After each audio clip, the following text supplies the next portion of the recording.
My granddaughter whispered, "Grandma, don't eat that soup." So I checked the hidden camera, and I knew what I have to do next.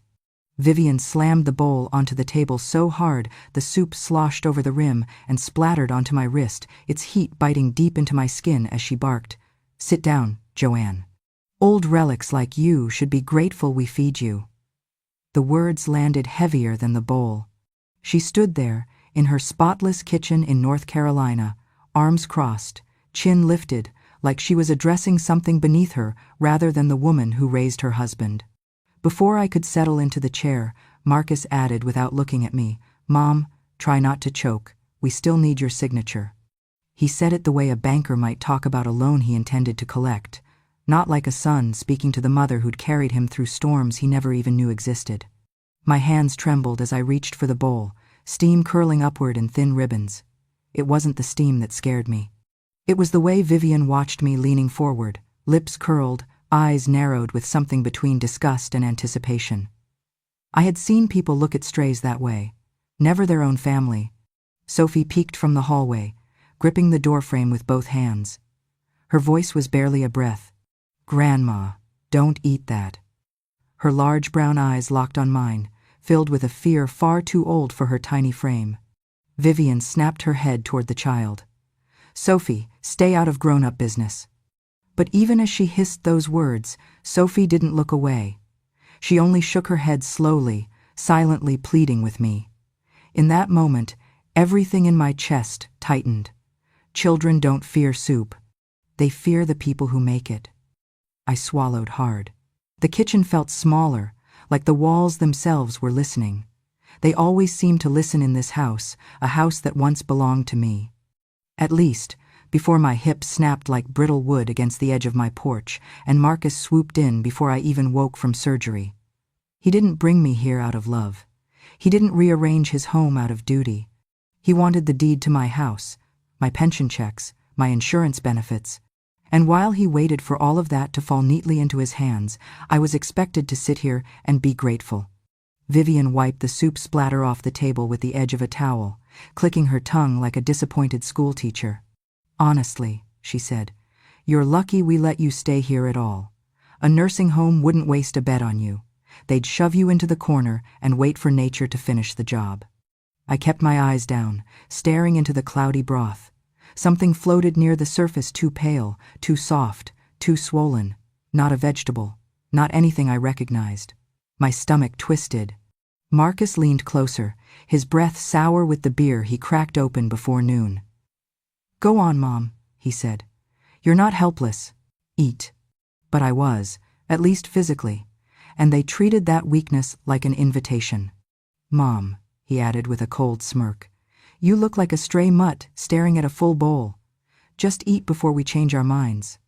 His words stung, but what hurt more was the confidence behind them, the certainty that I wouldn't fight back, the certainty that no one would believe me if I did. As I stared at the spoon shaking between my fingers, a single thought flickered through me. If anyone out there heard this kind of cruelty, maybe they would understand what women like me endure in silence. And if you feel justice deserves celebration, smash that hype button. Let us keep stories like this alive, echoing far, far away. Your support helps us bring understanding and love to those who deserve it.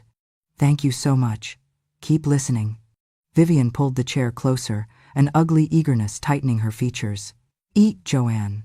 The way she said my name like it was something rotten she found in the back of her fridge made my chest ache.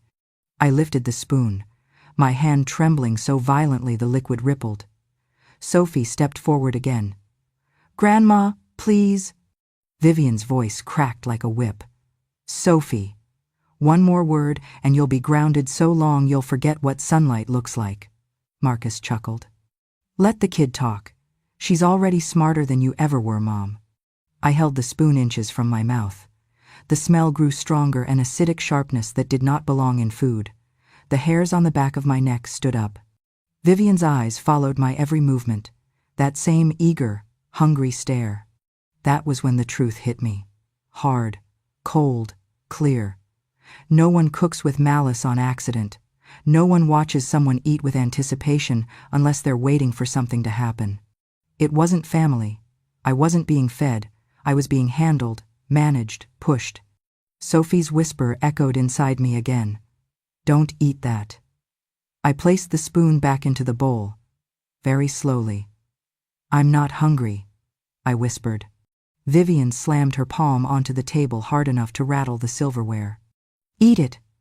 And as I lifted my head and looked into her eyes, something inside me, something old, something bruised, something that had survived far worse, finally opened. Because in that single moment, I understood. This wasn't the beginning of my suffering. It was the beginning of their downfall. People assume hatred begins with something loud, something violent, something unforgettable. But Marcus's hatred for me began quietly, in a room full of children who adored me more than he could ever understand. Long before my bones grew fragile and my hands trembled, I was Mama Jo, the woman who ran the most trusted daycare in Winston-Salem. Parents lined up outside my door before sunrise, some with coffee, some with hope, some with desperation. They all left their children with me because they believed I carried a softness the world had taken from them. And I did. Children always felt safe with me. They clung to my apron, tugged my sleeves, called my name like it was a song they'd learned by heart. Mama Jo, Mama Jo. I loved each one of them the way I wished the world would love children, fully, gently, without conditions. But Marcus saw it differently. He was only a little boy then, small and wide-eyed, watching from the doorway as toddlers wrapped their arms around my waist. He stood there while I soothed, scraped knees, braided hair, wiped tears, kissed foreheads. And every act of kindness I gave another child seeded something bitter in him. One afternoon, I was late picking him up from his after-school program, the only time it ever happened in his life, because one of the daycare babies choked on a grape. I performed back blows until her tiny cry split the air like a miracle. But by the time I reached Marcus, the sky had darkened and he was the last child waiting. He didn't speak when he saw me. He didn't cry or ask what happened. He just turned and walked toward the car, silent in that cold, dangerous way only children can be. That night he whispered to me, "You forgot me."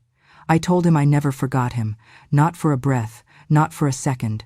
But children don't hear explanations, they hear wounds. And the next day, some boy on the playground laughed at him and said, "Mama Jo loves other kids more than her own." That single sentence lodged itself inside him like a thorn he never pulled out. I didn't know how deep it burrowed until years later. And when they married, that hate didn't fade. It sharpened. They built a life together, layering resentment like bricks. Every struggle they faced, every disappointment, every bill they couldn't pay, they traced back to me in some twisted way. Marcus said I had chosen other children over him. Vivian said I had stolen her mother's livelihood and future, and together they found comfort in blaming me for every empty space in their lives. So when I fell and broke my hip, when I needed help walking, bathing, eating, when I became someone easy to control, they didn't take me in out of love or duty. They took me in because it gave them power, the chance to make me small, weak, dependent, the chance to make me pay for decades of imagined sins. And now, every time Vivian pushed a bowl in front of me with that cruel smile, every time Marcus reminded me whose roof I lived under, I felt the weight of all those years pressing down on my chest. They weren't punishing the old woman I had become. They were punishing the memory of Mama Jo. That was the woman they wanted to destroy, and they were only just getting started. Marcus leaned against the counter, arms folded, watching as if this were entertainment meant for him alone. "She's so slow," he muttered, loud enough for me to hear. "If she dies, we finally get the house." He said it casually, like he was talking about the weather. My breath caught in my chest, but I kept my eyes down. I had learned not to react. Reaction only fed them. Vivian grabbed a rag, but instead of cleaning the mess, she tossed it onto my lap. "There," she said, "wipe it yourself. You can bend, can't you?" I looked toward the entrance of the room and saw Sophie again, half hidden behind the doorframe.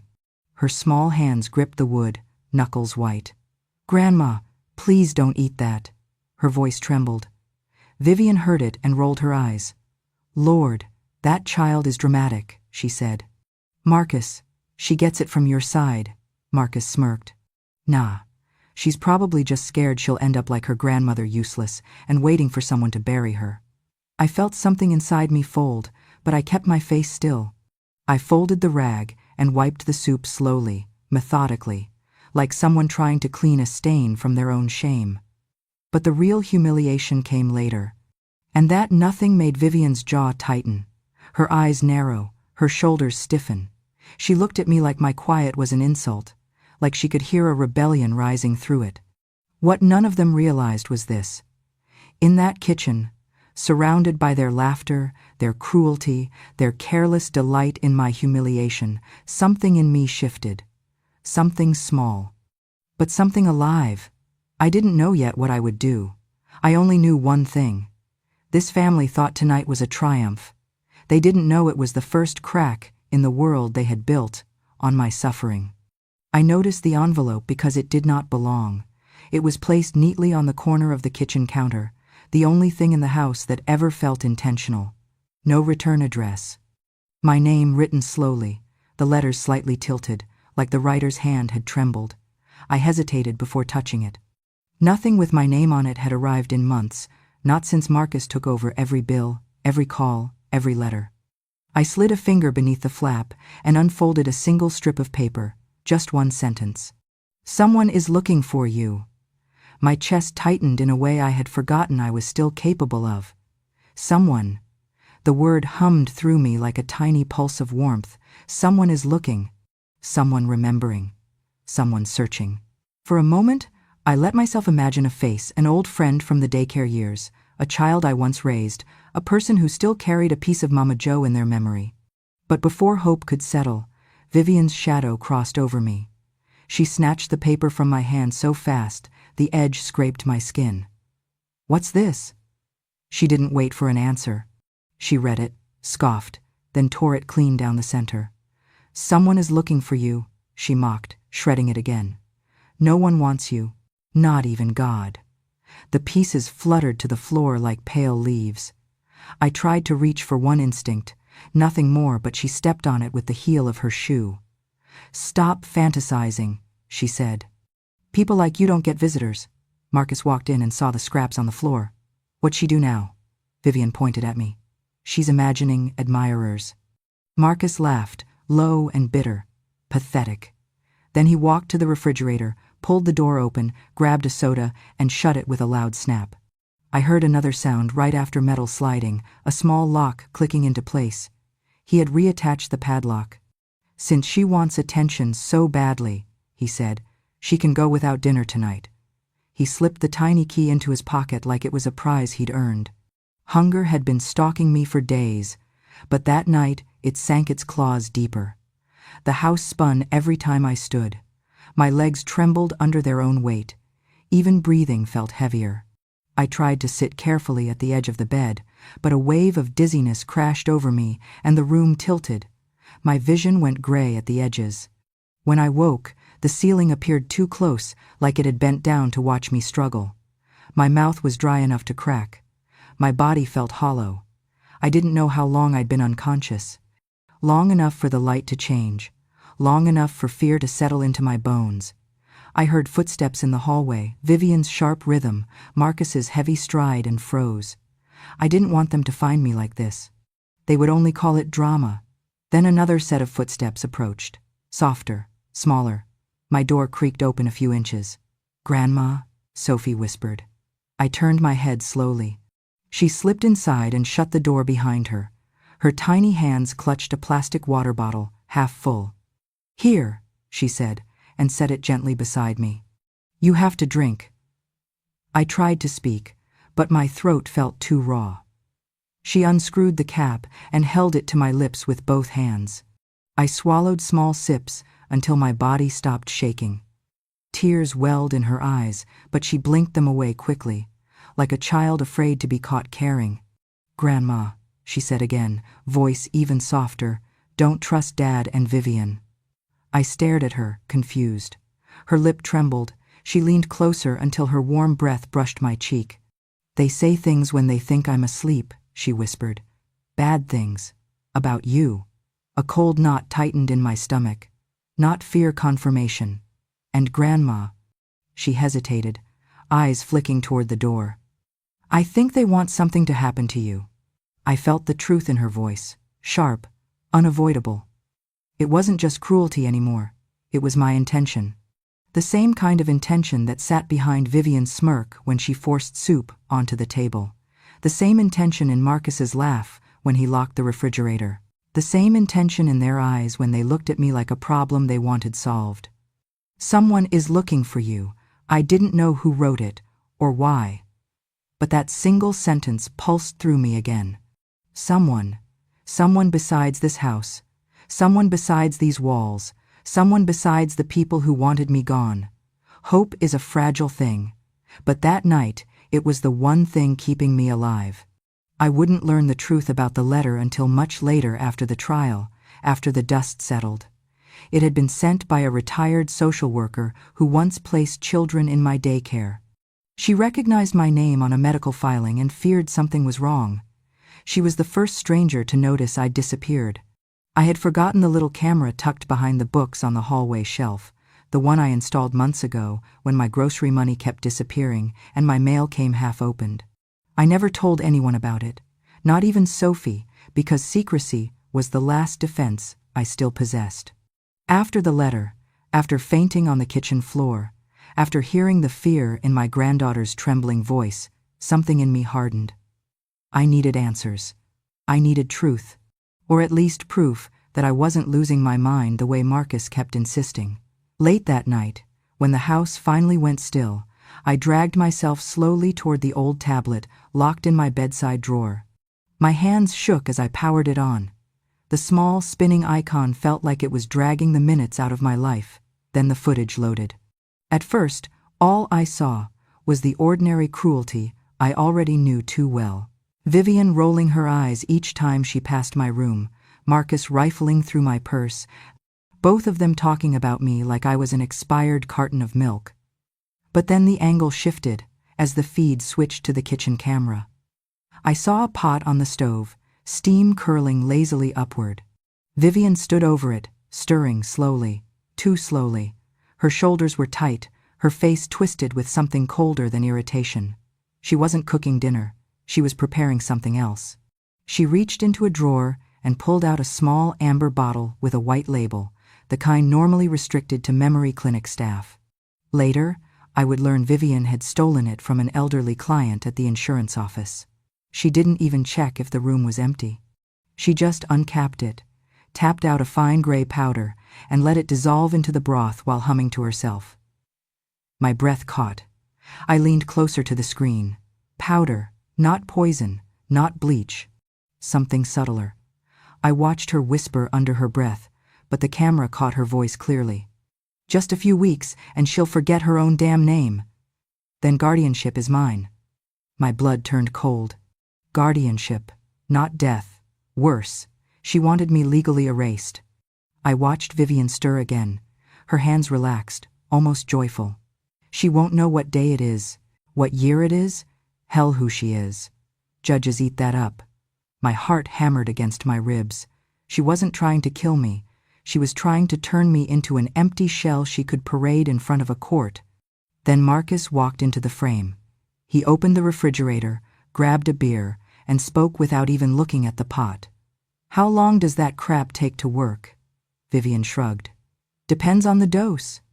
But once she slips a little, once she repeats herself in front of the right people, the rest is easy. Marcus chuckled. Good. When she's legally incompetent, the judge will sign everything over. Vivian smirked. House, pension, insurance, every last thing. And after that, we put her in some state-run dump and let them deal with her. She paused, tapping the spoon on the pot's rim. She doesn't deserve better. My throat tightened, painful and slow. Incompetent. Guardianship. It wasn't neglect. It wasn't cruelty. It was strategy. Then the screen timestamp flickered. Another clip. Another day. Another pot of soup.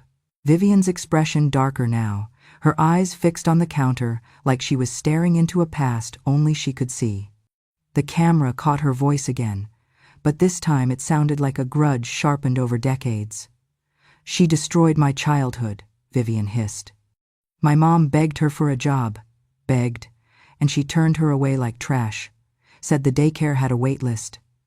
She lifted the bottle again, shaking it harder now. My mom cried for weeks. She said Joanne stole her dignity.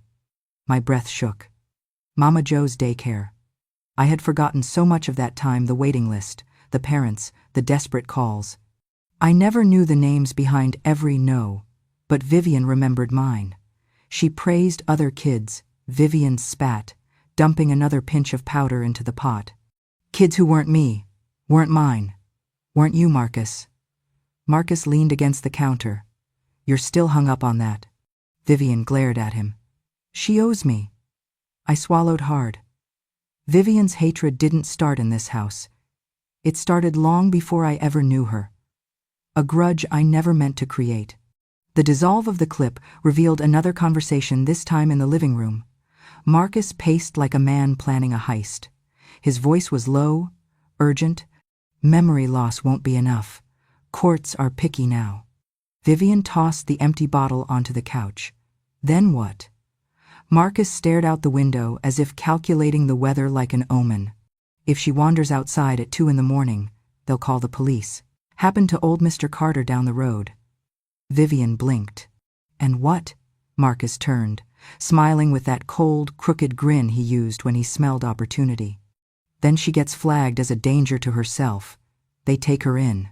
They write reports that say she's confused and unstable. Vivian's eyes widened slowly. You mean, exactly, Marcus said. 1 police record and guardianship is automatic. My heart dropped into my stomach. They weren't waiting for me to slip. They were building the fall, planning it, crafting it. Every bowl of soup, every locked refrigerator, every insult, it wasn't cruelty for cruelty's sake. It was preparation. And they wanted me out of the house alive, but not whole, not sane, not capable of saying no when the judge asked if I understood anything at all. I stared at the screen until my eyes burned. Then I played the clips again, and again. My fingers shook, but not from fear this time. Something deeper, something firmer, something I had not felt in years. Resolve. I knew now what Sophie had been trying to warn me about. I knew what the letter might have meant. Someone is looking for you. And thanks to the footage glowing cold and damning in my hands, I knew one more thing. Someone else was about to look at Marcus and Vivian. Someone with authority. Someone who still believed the elderly mattered. Someone who would not let this go. I did not know it then, but the truth in these recordings would become the blade that sliced their world open. And not even Vivian's poison could make me forget that. When the house grew quiet the next afternoon, and the cicadas outside hummed in long, lazy waves, I finally decided it was time.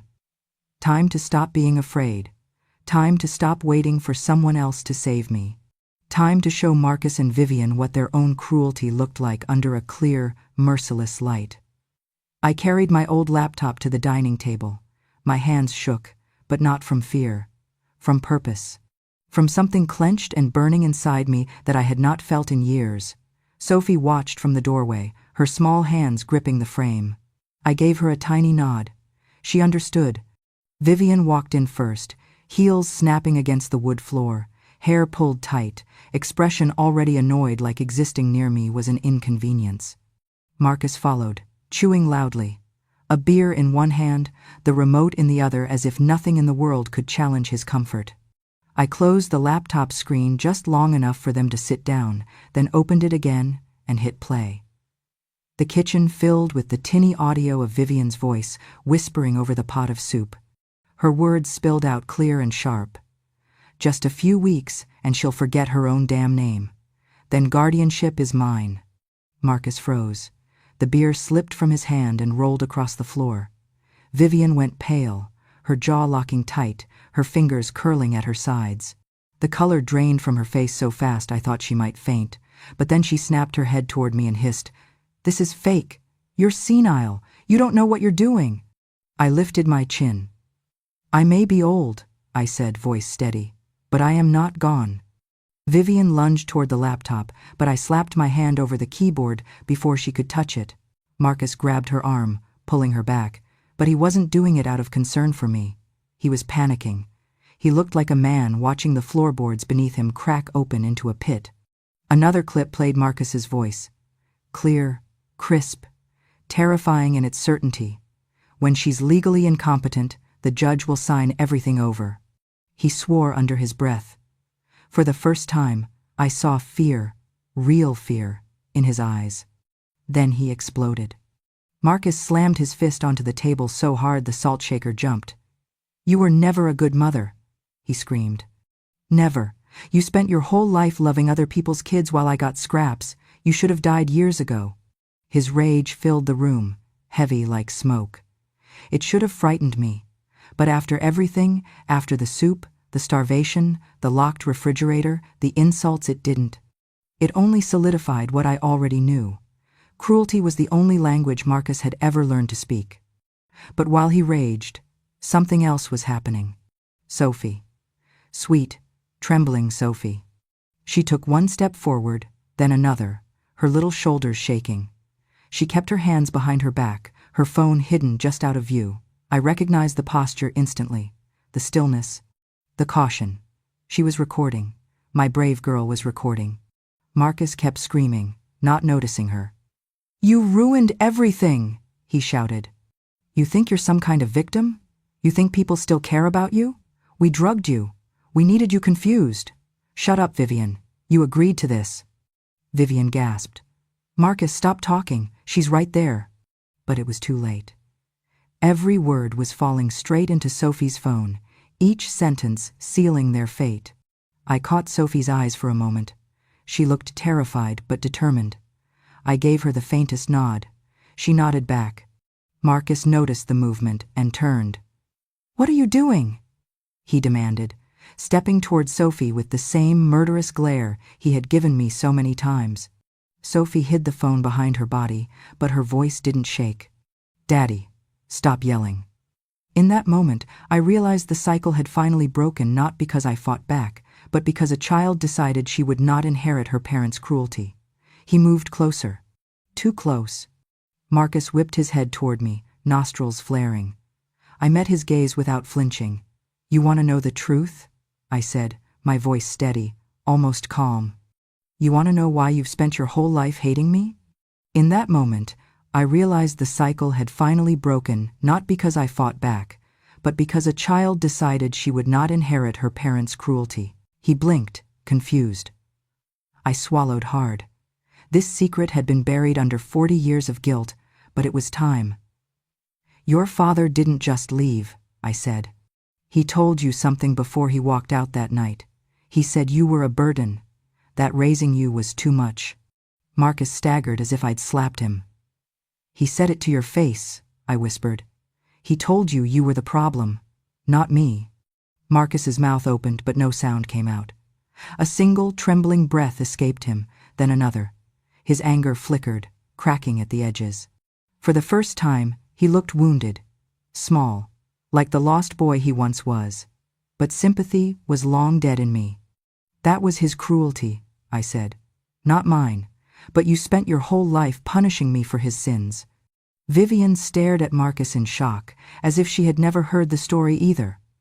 Marcus's face twisted in pain, then twisted again into something darker: denial, rage, panic. He lunged toward the laptop, but Sophie stepped between us. "Stop," she said. Her voice didn't shake this time. And I realized something as I watched my granddaughter stand her ground. This wasn't just my fight anymore. Sophie was choosing me, choosing truth, choosing justice. Marcus's anger shattered against her courage like a wave against a rock. He backed up, chest heaving, eyes darting between me, Sophie, and the laptop like a trapped animal. He knew it. He was finished. The recordings, the confession, the old footage, the poison, the plot, the truth. Everything was about to turn against him. And for the first time in years, I felt the cold, steady certainty of justice rising like dawn behind my ribs. Tomorrow, the world would know what they had done, and they would finally answer for it. The morning of the hearing felt colder than any winter I had known in North Carolina, not because of the weather, but because of what I carried inside me. I sat in my wheelchair, Sophie's small hand wrapped around mine, steadying me. She was the reason I was alive. The reason the truth had finally crawled out from under the floorboards Marcus and Vivian tried to bury me beneath. When the bailiff opened the courtroom door, my heart thudded once, painfully, then settled into something calm and resigned. But not afraid, never again afraid. The courtroom buzzed with whispers as we entered. Marcus sat at the defense table, eyes darting, face ashen. Vivian sat beside him in a wrinkled blazer, mascara smudged under her eyes, lips trembling in fury and fear. When she saw me, she hissed under her breath, "This isn't over, old woman." The bailiff immediately warned her to quiet down. For once, she listened. The judge, a stern woman with graying hair tied tight at the nape of her neck, looked over the file in front of her. "We are here to review allegations of elder abuse, intentional poisoning, fraud, conspiracy, and child endangerment," she said, her voice echoing across the room. "Mrs. Joanne Whitmore, please present your evidence." My attorney didn't need theatrics. The truth was ugly enough on its own. First, he pressed play on the video, the one from my hidden camera. Vivian's voice filled the courtroom. "Just a few weeks and she'll forget her own damn name. Then guardianship is mine." Gasps rippled through the room. Vivian buried her face in her hands, but the judge wasn't watching her. She was watching me. Then came Marcus's voice, dripping with arrogance. "We drugged her. We needed her confused. Shut up, Vivian." The judge's eyebrows shot up. Even Marcus recoiled at the sound of his own words.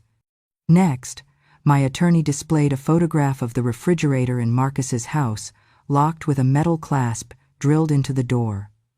"Evidence," he said, "that Mrs. Whitmore was intentionally denied food." Another photo followed, the bruises on my arms, the sharp angles of my shoulders, the yellowed marks across my ribs. Then came the medical report: severe dehydration, malnutrition, elevated cortisol, consistent with long-term abuse. Every page landed like a stone in the courtroom's silence.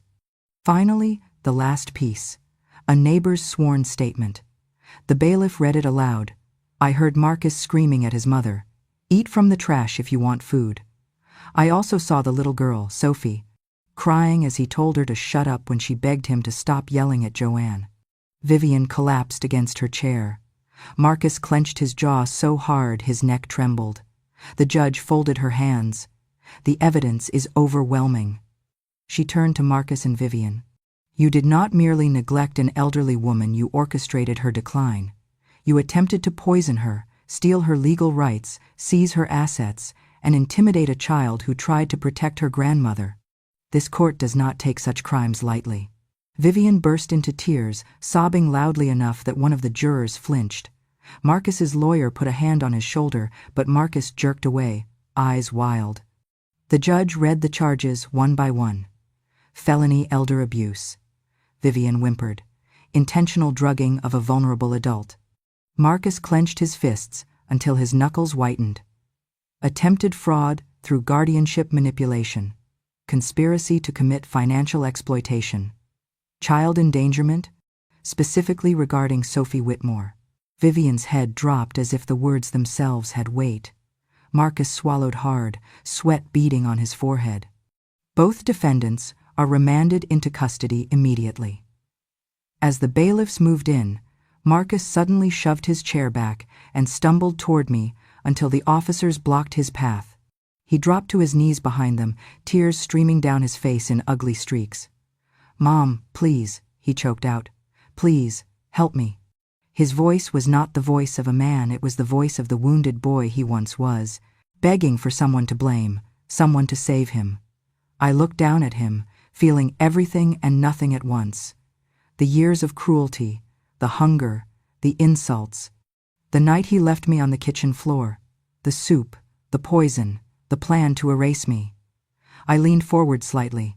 The entire courtroom fell silent. "My son," I said softly, "died the day he wanted me gone."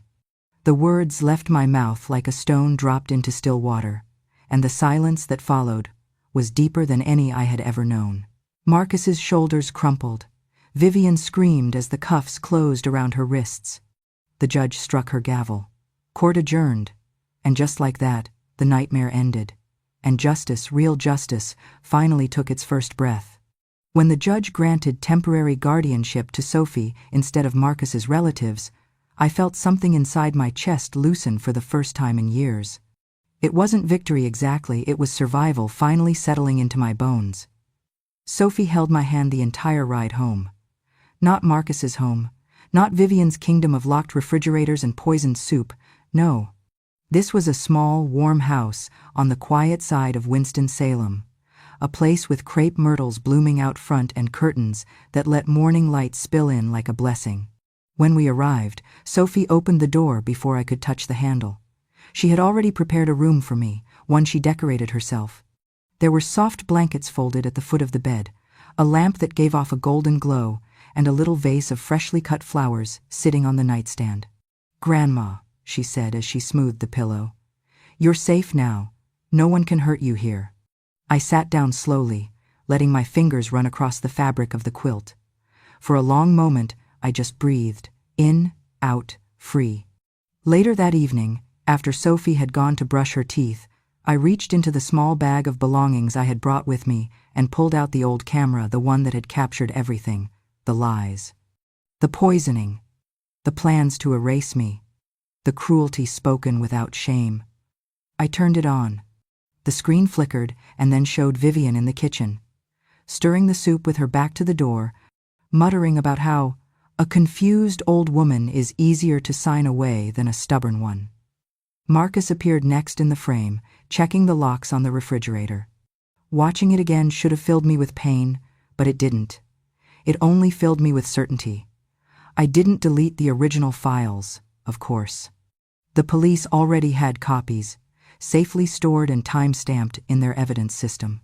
What I erased tonight were only the remnants on my old camera, the pieces I no longer needed, the shadows I refused to carry into my new life, and the footage disappeared forever. I didn't need it anymore. The truth had already done its work. News traveled fast after the sentencing. Vivian's workplace turned on her within hours when other employees came forward with stories how she manipulated elderly clients, how she bragged about knowing how to make people compliant, how she filed paperwork that didn't add up. She was slapped with additional investigations before she even reached the Women's Correctional Center. Marcus didn't go to regular prison. The court sent him to a high-security psychiatric facility for criminal offenders after he had a breakdown in the holding cell, screaming that voices were telling him he deserved everything and nothing belonged to him anymore. The irony would have made me laugh if the whole tragedy weren't so bitter. As for Vivian's mother, she was questioned by federal investigators after they found old messages encouraging Vivian to destroy Mama Jo for good and reminding her debt must be paid. I didn't celebrate any of it. I didn't need to. Life had already taken them where they insisted on going. Days passed, quietly, gently. Sophie and I began forming a rhythm coffee in the morning, small walks to strengthen my legs, crossword puzzles after lunch. She insisted I take her bed while she slept on the pull-out couch, no matter how much I protested, no matter how many times I told her she was too young to be sacrificing comfort for an old woman like me. "You're not an old woman," she said once, pressing a cup of tea into my hands. "You're Mama Jo." My throat tightened so suddenly I had to look away. No one had called me that in years, decades, not since the daycare, not since before the resentment in Marcus hardened into something poisonous. "Why did you call me that?" I asked softly. Sophie shrugged with a shy smile. "Because you take care of people, even when they don't deserve it."